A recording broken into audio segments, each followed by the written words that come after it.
1890년 7월 27일 프랑스의 한적한 시골 마을 오베르. 탕, 정막을 깨는 총소리가 밀밭을 뒤흔들었습니다. 가슴을 부여잡고 비틀거리는 한 남자, 그의 주머니에는 붓 대신 권총이 들어 있었습니다. 37살, 평생 그림 2000점을 그렸지만 팔린 건 단 한 점. 아무도 그를 알아주지 않았습니다. 그는 비틀비틀 여관으로 돌아왔고 침대에 쓰러졌습니다. 동생 테오가 급히 달려와 형의 손을 꽉 잡았습니다. 빈센트는 마지막 숨을 몰아쉬며 말했습니다. 슬픔은 영원하다. 그리고 이틀 뒤 그는 죽었습니다. 빈센트 반 고흐, 그가 쓰러지기 전까지 단 하루도 붓을 놓지 않았다는 사실은 변하지 않습니다.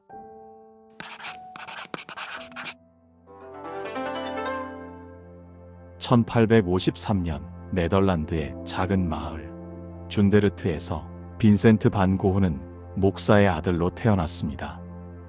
조용하고 예민하고 어딘가 어두운 기운을 품은 아이였습니다.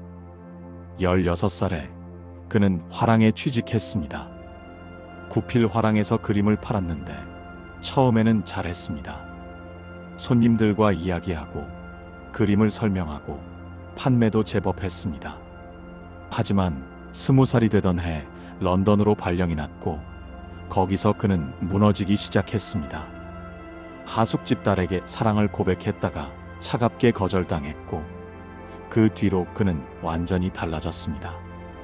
사람들과 말을 섞지 않고 눈도 마주치지 않았으며 화랑 구석에 웅크려 앉아 성경만 뚫어져라 읽었습니다.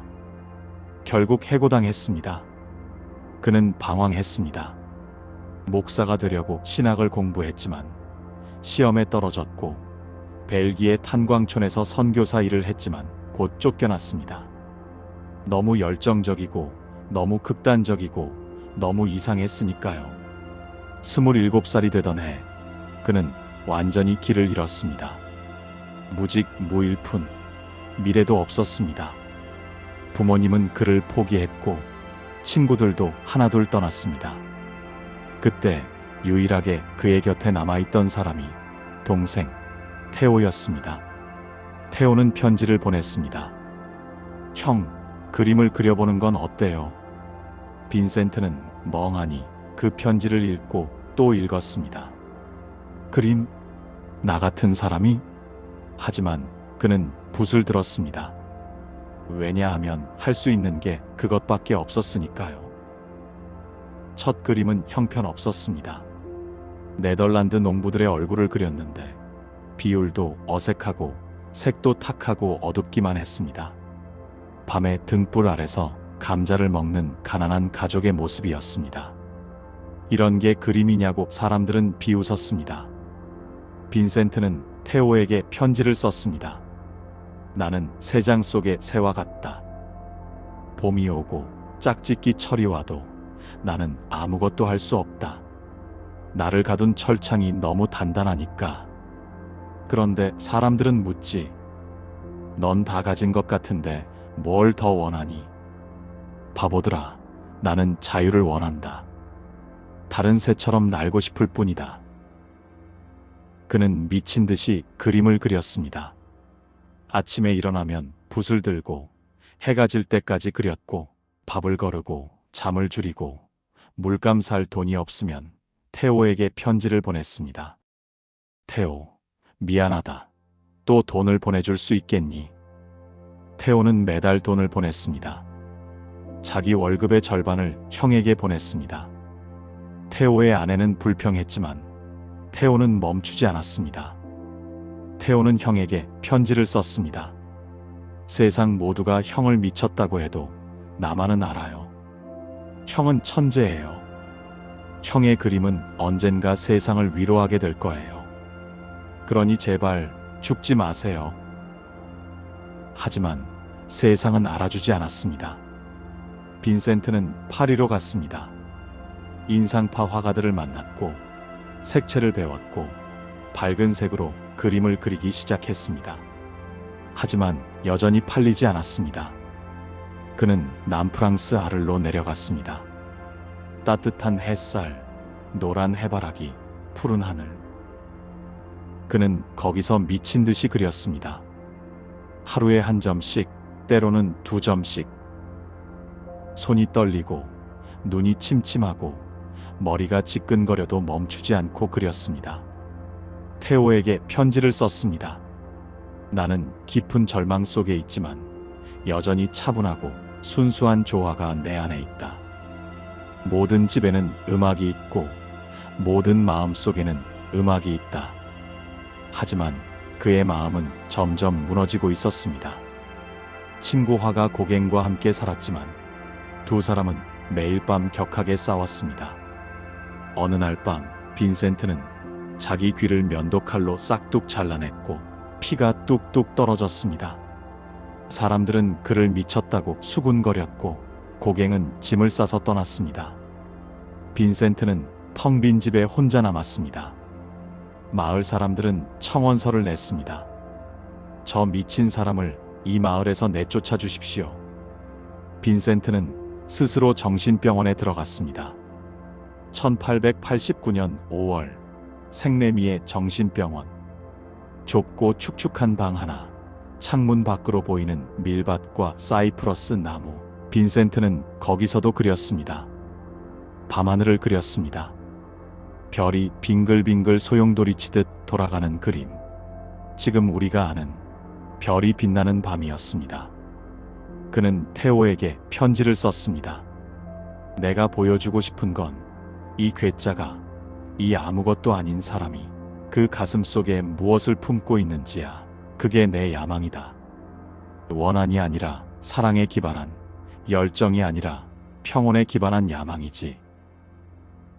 병원 안에서도 그는 그림을 그렸습니다. 아무도 사주지 않아도, 아무도 칭찬하지 않더라도. 왜냐하면 그것만이 그가 세상에 남길 수 있는 유일한 흔적이었으니까요. 1년 뒤 그는 병원을 나왔습니다. 테오 곁으로 가고 싶었습니다. 파리 근처 오베르시르우아즈라는 작은 마을로 이사했습니다. 하지만 그의 마음은 이미 너무 깊이 부서져 있었습니다. 테오가 편지를 보냈습니다. 형, 나도 힘들어. 회사에서 문제가 생겼어. 형한테 돈을 보내는 것도 이제 어려워질 것 같아. 빈센트는 무너졌습니다. 나는 테오한테 짐이구나. 내가 동생 인생을 망치고 있구나. 그리고 1890년 7월 27일 빈센트는 주머니에 권총을 넣고 밀밭으로 걸어 들어갔습니다. 탕! 그는 쓰러졌습니다. 하지만 그가 쓰러지기 전까지 그는 단 하루도 붓을 놓지 않았습니다. 그가 평생 그린 그림은 2100점이 넘었습니다. 그중 팔린 그림은 단 한 점, 붉은 포도밭뿐이었습니다. 하지만 그가 남긴 편지 속에 이런 문장이 있었습니다. 나는 사람을 사랑하는 것보다 더 진정한 예술은 없다고 느낀다. 그는 살아있는 동안 세상의 인정을 거의 받지 못했습니다. 하지만 그가 사랑한 것만은 끝까지 놓지 않았습니다. 밀밭, 해바라기, 별빛, 그리고 사람들. 그가 그린 건 그림이 아니라 사랑이었습니다. 동생 테오는 형이 죽은 지 6개월 뒤 슬픔을 이기지 못하고 세상을 떠났습니다. 그리고 테오의 아내 요한나가 빈센트의 편지와 그림을 모아 세상에 내놓았습니다. 그제야 세상은 알았습니다. 이 미친 화가가, 이 가난한 화가가 얼마나 뜨겁게 세상을 사랑했는지를. 지금 빈센트의 그림은 전 세계 미술관에 걸려 있고 별이 빛나는 밤은 수많은 사람들에게 위로가 되고 있습니다. 하지만 빈센트가 원했던 건 그런 게 아니었을지도 모릅니다. 그는 그저 자신이 본 아름다움을, 느낀 사랑을 누군가에게 전하고 싶었을 뿐입니다. 누군가 알아주지 않아도 당신이 사랑하는 일을 계속하는 하루는 헛되지 않습니다. 그것이 가족을 위한 밥상이든 사랑하는 일을 위한 목도리든 혹은 베란다의 작은 화분이든 상관없습니다. 남들 눈엔 사소해 보여도 사랑이 담긴 그 모든 순간은 당신만의 별이 빛나는 밤입니다. 빈센트는 아무도 사주지 않는 그림을 평생 그렸지만 그 그림 속에는 그가 사랑한 모든 것이 담겨 있었습니다. 그리고 100년이 지난 지금 그 사랑이 우리에게 닿았습니다. 당신이 오늘 하는 일도 지금은 아무도 알아주지 않을지 모릅니다. 하지만 그 속에 사랑이 담겨 있다면 언젠가 누군가에게 닿을 겁니다. 빈센트는 말했습니다. 나는 깊은 절망 속에 있지만 여전히 차분하고 순수한 조화가 내 안에 있다. 당신 안에도 그 조화가 있습니다. 당신이 사랑하는 것들이 당신을 지켜줄 겁니다. 그는 세상에 인정받지 못한 채 떠났지만 사랑은 남았습니다. 당신이 오늘 남기는 그 작은 사랑도 언젠가 누군가의 밤을 밝히는 별이 될지 모릅니다. 오늘 이 이야기가 당신 마음속에 작은 위로가 되기를 바랍니다. 지금까지 보물상자였습니다.